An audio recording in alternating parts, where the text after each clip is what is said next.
What's up YouTube? Walt's How To's and Reviews. Today I'm making this video for three main reasons. One, the whole hot and cold thing's kind of trending, so I got into it and I'm like, man, what's the best way I can do this at home without spending a ton of money?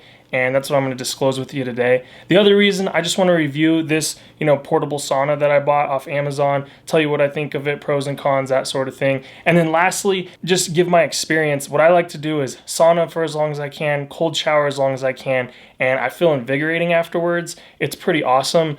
I'm not going to get into the science as to why and whatnot, but I just want to share my experience in case somebody else is interested. Is it going to cure back pain and stuff like that? I don't think so, but it is pretty awesome. It feels amazing, and I've had some really good sleep doing it, so I'm just going to jump right into it. This is the actual portable sauna I have. It's a SereneLife. It's 1,050 watts. It comes with a foot warmer, but it was only $200, and I think at that value it was really a good deal. I'll show you how quick it is. This is literally where I set it up. I just bring it in here. It's really easy to set up. You just show you real quick.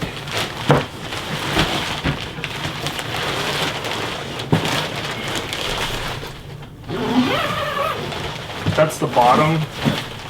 Once you have the doors up, you just kind of sit it up. And then this pad goes down. That's what you actually put the chair on. This is for your feet, warms up your feet. Actually makes it just a little bit hotter. So I do like that feature. And that's pretty much it, They do have these bars in here. I don't know how well you can see that go on these doors here, so that you can pick up a bar from the bottom, brings it up across the top, and snaps in, so that it holds its structure a little bit better. This one can go on the bottom, but honestly, you don't even need them. I do put this one in there sometimes, but you don't need them. They have another one here that can come down across the bottom just to keep the structure.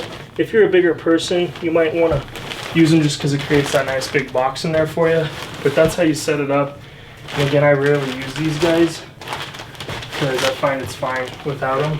And then I usually put a towel down just because I'm going to be sweating, and that pad will start to get stinky after a while. So yeah, I usually just put down a towel. Don't have to be nice about it, and then throw your chair in there,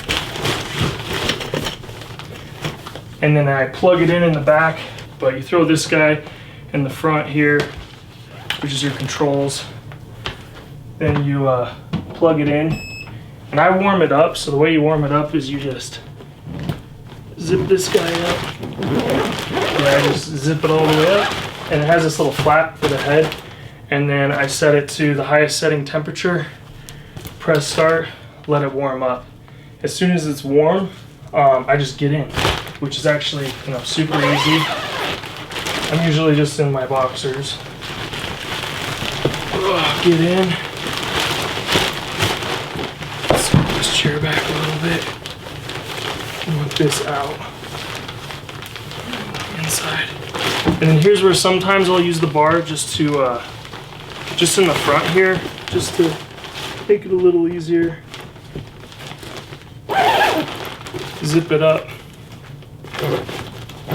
all the way, and then obviously pull your hands out, and I really try to create the best seal possible with this neck here so no heat gets out. I turn on the foot after I've heated up because the foot thing does get hot on your feet. I put the towel over the foot thing, but I feel like it radiates some heat up. It only goes to 140, which is kind of a downside. I wish I got hotter. But I think that helps get it a little bit hotter, is having that foot thing there. Set it, throw it in there. I usually have my phone on me. I throw that in there, and I have a timer on my phone to see how long I make it. Zip it up, and then I just kick back and watch TV. It's that simple. Unfortunately, last time I checked, these had really gone up in price. I think because I filmed this video in 2020, and that whole virus thing just makes people not able to go out and go to the sauna. So it's becoming popular to bring it home. So it might be inflated a little bit right now. I actually got this as a present from my lovely wife, and she got it for $200. And at that price, I think it's a phenomenal buy. I would highly recommend it. I do use it a lot more than I thought. Actually, when I first got it, I'm like, I don't even know if I'll use it that much, but because it makes me feel so good is why I use it. I definitely enjoy it and would recommend buying it. There's really not much to say about it. I mean, you know what it does. It does its job really well. The only gripe I have is I wish it got hotter. If there's one that you can get that can go hotter, I would get that, because after a while, it's like the only thing I can do is just sit in there longer. I wish it got a little bit hotter.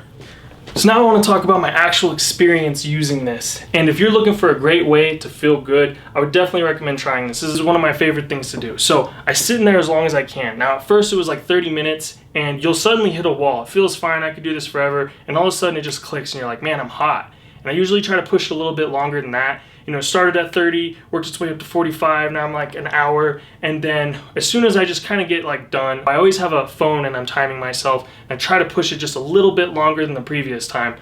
But I get done, unzip, sweating like crazy, get into the shower, and I take a shower, just a regular shower, clean myself, get the soap off. Then at the end of the shower, I happen to live in Colorado, so maybe if you're in like a really hot, Texas, the water isn't gonna get that hot, but especially in the winter, the water gets pretty cold here, and I just turn it to as cold as I can possibly go, and then I spin in the shower and get it on my head, get it on my body. I get as cold as I can, take it as long as I can. What's nice is you're always in complete control. If you get too hot, step out. If it's too cold, you can turn it off or step out. And now when I get out, I literally feel like I'm radiating energy. Like it feels like you're almost glowing. Like it's just like you can feel your body is awake. It's like vibrating in a way. It's really weird. I literally can't put it into words. The only way is you got to do it. And it's not like crazy. It's not nuts. You've probably experienced something like that before, but it feels really good. It elevates my mood. It makes me feel good.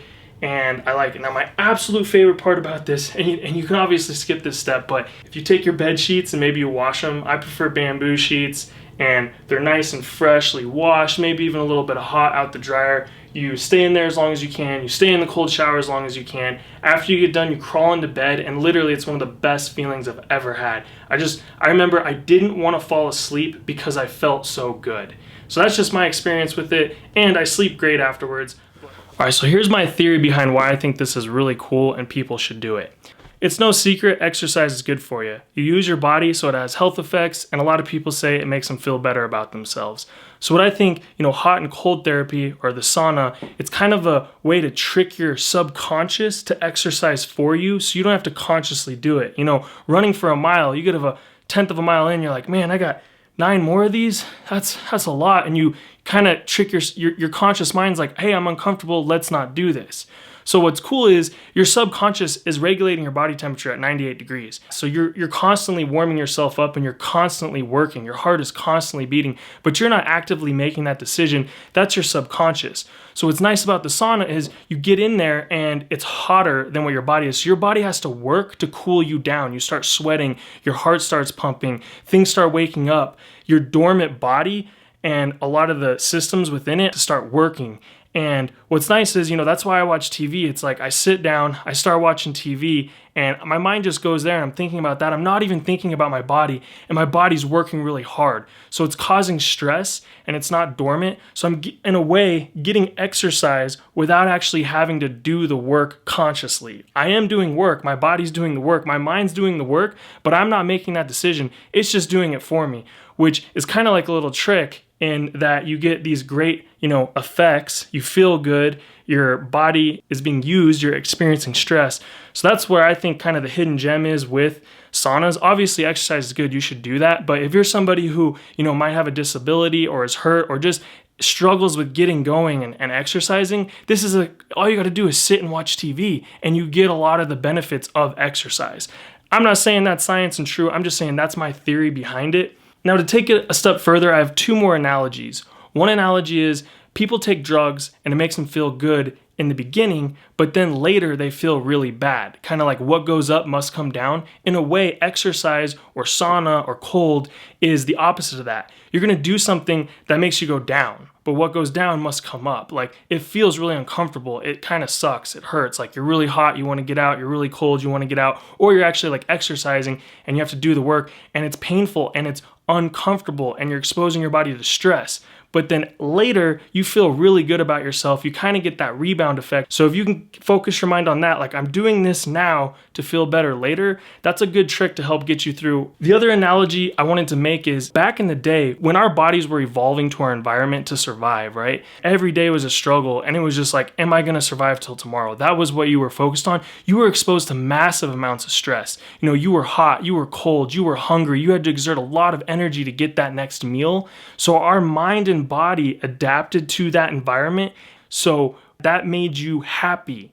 But my point is, it's really ironic how we have, regulated homes, where we don't get rained on, we're in a good environment, our bed's really soft, like we're not really exposed to a lot of discomfort, and a lot of people are unhappy. And one of the most common things you'll hear is exercise helps make you happier. And I think that's why, is because having that discomfort, having that stress imposed upon your body creates a good positive effect. It's just really counterintuitive because you're like, wait, I'm gonna hurt myself, I'm gonna go through pain, I'm gonna go through discomfort. Why would I do that if I don't have to? And if you start to think in those terms, it can help you.